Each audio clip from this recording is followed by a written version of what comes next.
So Liam, this is the show me the money video. So what I want to talk to you here about is costs and what value add, etc., etc.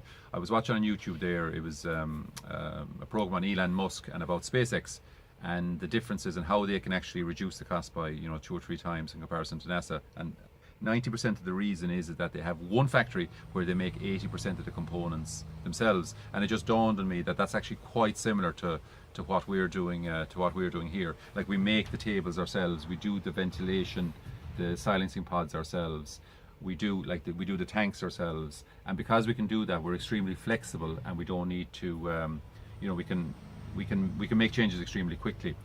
And to put it into perspective, our waste oil tank, our fresh oil tank, the pumps and the install costs less than the cost that ye pay Jenbacher for a year oil skid. Okay, so that doesn't include the oil tanks that you have to buy, and it doesn't include, more importantly, the installation costs on site that you then have to do and organize, and it just sucks up your manpower, and it sucks up your project time and your design and all the interfacing. And really, when you look at it, if you look at Attn and if you look at your other landfill sites in the north, where we actually did, this is actually where it dawned on me about the additional costs that you're doing on the oil. It doesn't add any value.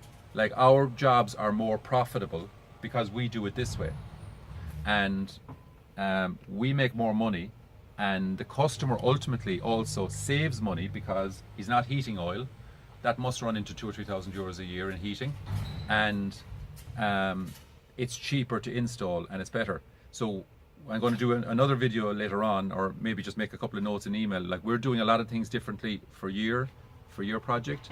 Like, the entire roof is going to be on one skid. That's the heat dump as well.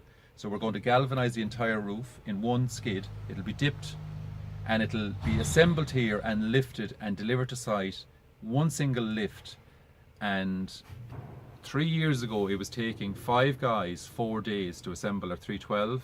Now we can do it with 2 guys in 3 days, and we have a plan for bringing it down to 2 guys in 2 days. And that's just money straight into our pocket. And those 5 guys that were on site for 4 days, that's 20 man days.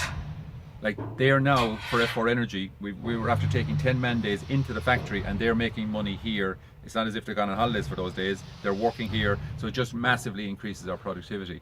So we think that, especially on the, whatever about large projects like Huntstown, for the smaller sites, especially for the 312s, there's definitely something to be learned in the way we do it.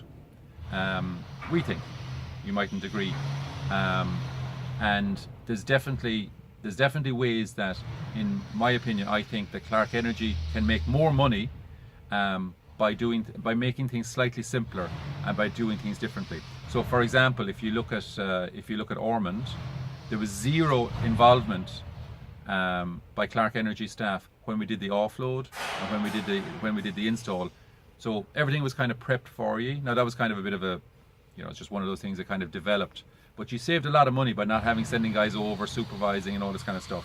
So there are better ways to do it, and it's interesting now that the shoe's on the other foot for WH Energy. Like, we actually priced that job ourselves, so ye could have been working for us on that job, and now we're working for ye.